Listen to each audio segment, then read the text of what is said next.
धन आवश्यक है ऋषि अत्रि, क्योंकि धन मूल आवश्यकताओं को पूरा करने में सहायक होता है। किंतु जब कोई व्यक्ति इच्छाओं को आवश्यकता समझने लगे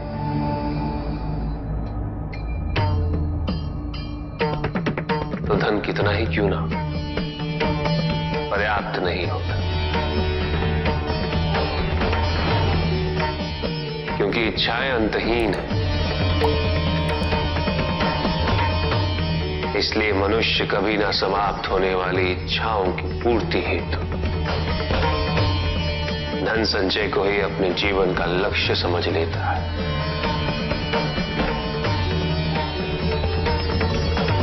वो लोभी बन जाता है।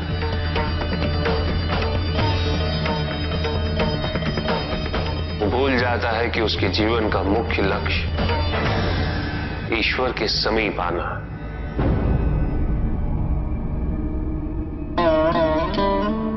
ऐसे लोभी व्यक्तियों को अपनी मृत्यु के समय भी यही दुख रहता है कि उन्होंने क्या कुछ नहीं पाया, क्या शेष रह गया। ऐसे समय में वो एक क्षण के लिए भी ईश्वर का स्मरण नहीं करते। अपने जीवन की निरर्थकता और व्यर्थता का बोध नहीं होता।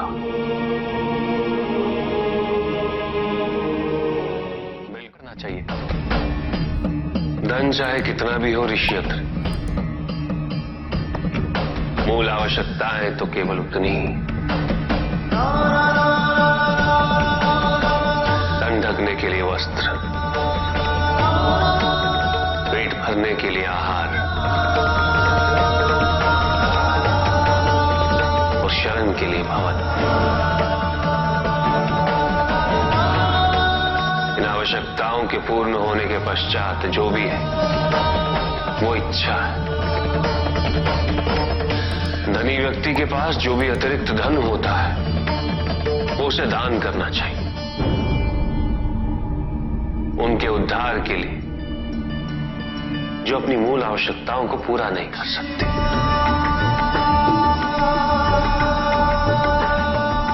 ऐसा करने से संसार में समानता होगी, द्वेष नहीं होगा, सद्भावना बनी रहेगी। किंतु कुछ व्यक्ति इस तथ्य को समझ ही नहीं पाते। उन्हें अपने एकत्रित किए हुए धन से इतना मोह हो जाता है कि वो उसका एक अंश भी किसी और को नहीं देना चाहते।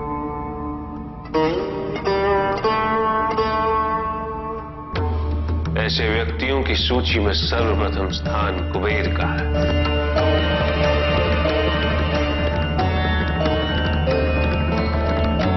इस संसार में सबसे अधिक धन उन्हीं के। तोड़ना और उसे पार करना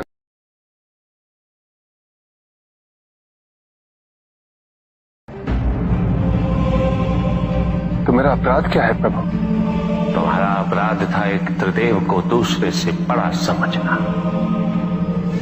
उनमें भेद करना, उनमें तुलना करना।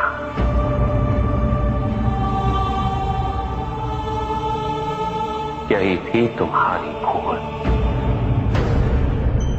तुम ये समझने में असफल रहे कि त्रिदेव तो एक है, समकक्ष है,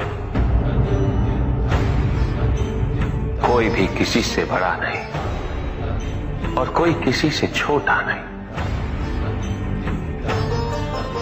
कोई भी किसी से अधिक महत्वपूर्ण नहीं और कोई भी किसी से कम महत्वपूर्ण भी नहीं। तुमने जो कुछ भी किया वो भक्ति नहीं थी निकस। भक्ति के नाम पर किया जाने वाला अहंकार था वो कि तुम्हारे आराध्य सबसे महत्वपूर्ण है। कैसे भक्त हो तुम मेरे, जो ये भूल गए कि तुम्हारे आराध्य के भी आराध्य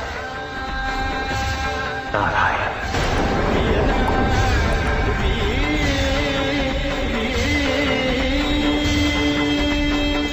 भक्त यदि सच्चा तो उसके पास अपने आराध्य को पाने के अतिरिक्त ये सोचने का समय ही कहां होता है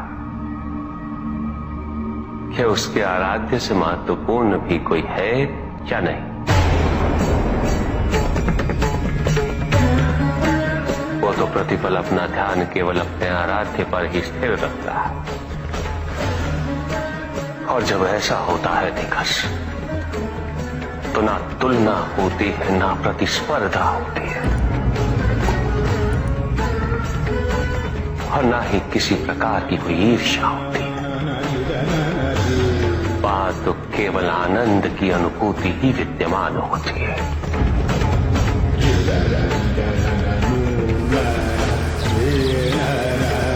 यदि तुम ये सोचते हो कि यह समस्त संसार केवल मुझसे है, तो तुम्हें इस संसार के प्रत्येक स्वरूप से प्रेम होना चाहिए था। तुम्हें इसके कण कण में मेरी अनुभूति होनी चाहिए थी। तब भी किसी प्रकार का भेदभाव तुम्हारे मन में उत्पन्न नहीं होता, किंतु तुमने ये प्रमाणित कर दिया निकास कि अपने आराध्य के प्रति तुम्हारी भक्ति वो भी अधूरी थी, अपूर्ण थी।